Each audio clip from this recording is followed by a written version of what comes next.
Une anthologie des lectures des paroles de Dieu Tout-Puissant.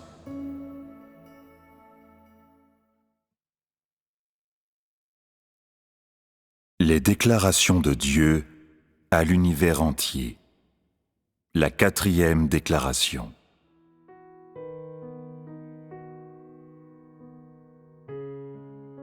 Tous ceux de mon peuple qui servent devant moi devraient songer au passé. Votre amour pour moi était-il entaché d'impureté? Votre fidélité envers moi était-elle pure et sans réserve? La connaissance que vous aviez de moi était-elle vraie? Quelle est la place que j'occupe dans vos cœurs? Ai-je occupé vos cœurs en entier? Qu'est-ce que mes paroles ont accompli en vous? Ne me prenez pas pour un imbécile. Je comprends parfaitement ces choses. Aujourd'hui, comme la voix de mon salut retentit, votre amour pour moi a-t-il augmenté? Une partie de votre fidélité envers moi a-t-elle été épurée? La connaissance que vous avez de moi s'est-elle approfondie? La louange du passé a-t-elle jeté une base solide pour mieux me connaître aujourd'hui? Quelle partie en vous est occupée par mon esprit?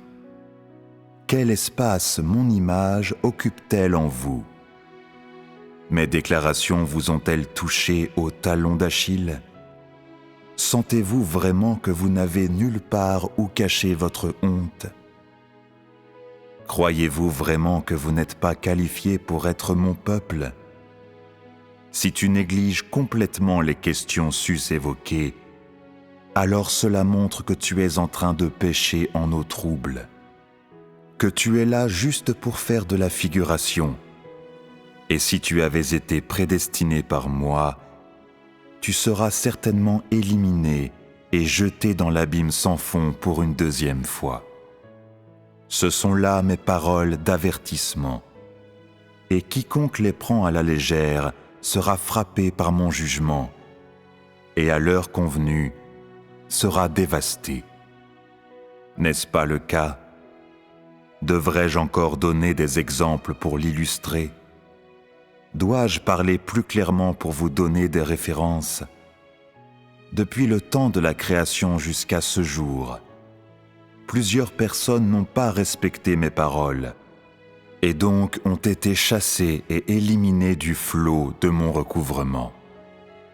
Et en fin de compte, leurs corps périssent et leurs esprits sont jetés dans le séjour des morts, et même aujourd'hui, elles sont toujours soumises à un sérieux jugement. Plusieurs ont suivi mes paroles, mais ils sont allés contre ma révélation et mon illumination, et ont de fait été mis de côté par moi, tombant dans le domaine de Satan et faisant ainsi partie de ceux qui s'opposent à moi.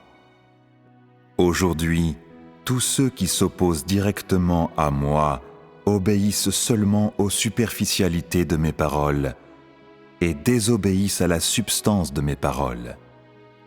Il y en a eu aussi plusieurs qui ont simplement écouté les paroles que j'ai déclarées hier, qui se sont accrochés aux pacotilles du passé et n'ont pas attaché de la valeur aux produits de ce jour. Ceux-là n'ont pas seulement été faits prisonniers par Satan, mais sont devenus d'éternels pécheurs et devenus mes ennemis, et ils s'opposent directement à moi.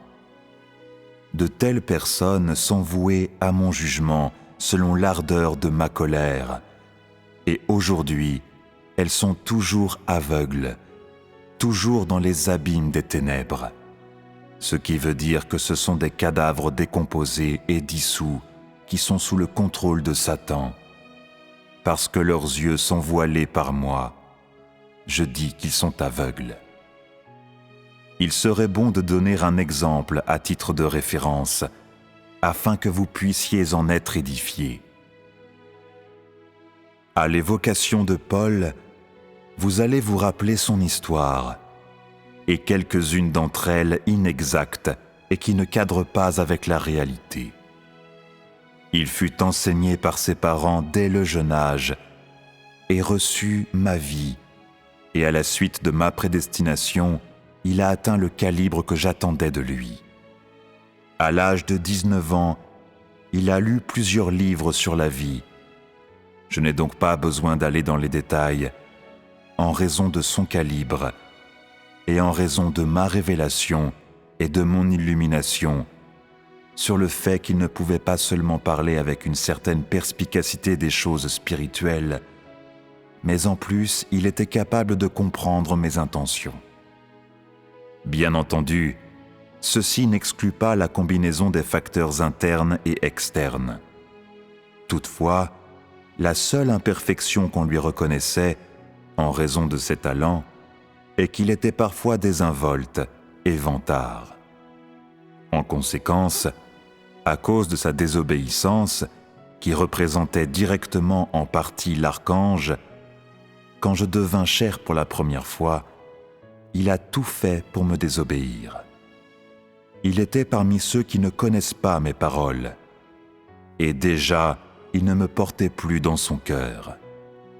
De telles personnes s'opposent directement à ma divinité et sont frappées par moi, et ils ne se prosternent et confessent leurs péchés qu'à la dernière minute. Par conséquent, après que j'ai utilisé ces points forts, ce qui veut dire, après qu'il ait travaillé pour moi pendant un certain temps, il replongea dans ses vieilles habitudes, et bien qu'il n'ait pas désobéi directement à mes paroles, il a désobéi à mon orientation intérieure et à ma révélation intérieure. Et donc, tout ce qu'il avait fait par le passé était devenu inutile. En d'autres termes, la couronne de gloire dont il parlait était devenue des paroles creuses, un produit de sa propre imagination, car même aujourd'hui, il s'est toujours soumis à mon jugement au milieu de mes liens.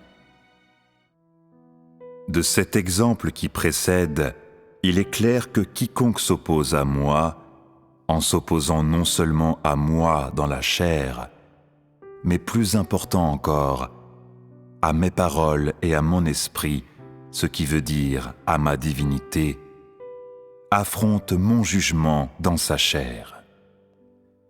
Lorsque mon esprit te quitte, tu piques tête en bas, descendant directement dans le séjour des morts.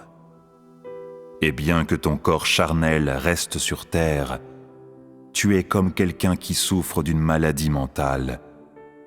Tu as perdu ta raison et immédiatement tu te sens comme si tu es un cadavre, au point où tu me supplies de mettre fin à ta chair, sans délai, à tes jours. La plupart d'entre vous qui êtes possédés par l'esprit avaient une parfaite maîtrise de ces circonstances. Et je ne dois pas aller dans les détails. Par le passé, quand je me suis manifesté dans l'humanité normale, la plupart s'étaient déjà mesurés à ma colère et à ma majesté, et ont déjà un peu connu de ma sagesse et de mon tempérament. Aujourd'hui, je parle et agis directement dans la divinité, et il y en a encore qui verront ma colère et mon jugement de leurs propres yeux.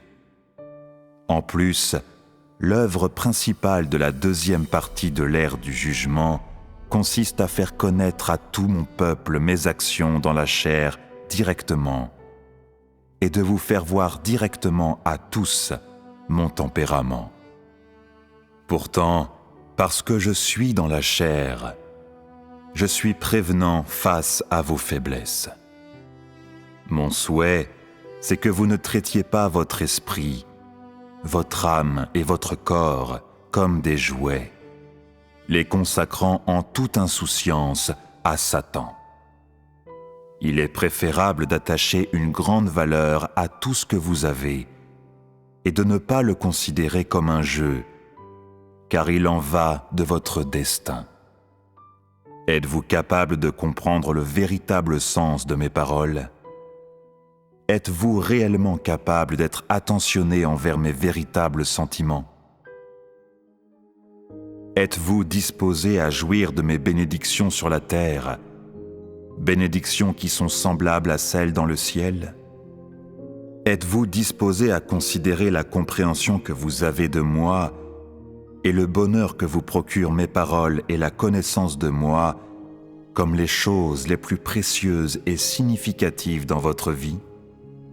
Êtes-vous vraiment capable de vous soumettre entièrement à moi, sans penser à vos propres intérêts?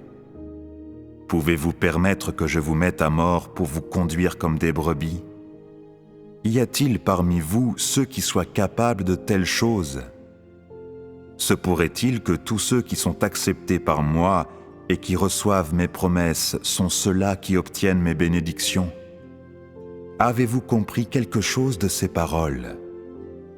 Si je vous mets à l'épreuve, pouvez-vous véritablement vous abandonner à ma merci et, affrontant ces épreuves, rechercher mes intentions et comprendre mon cœur?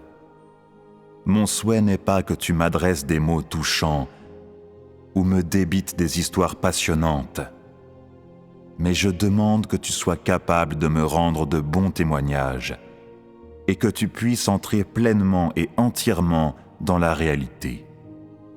Si je ne parlais pas directement, aurais-tu abandonné tout ce qui est autour de toi pour permettre d'être utilisé par moi?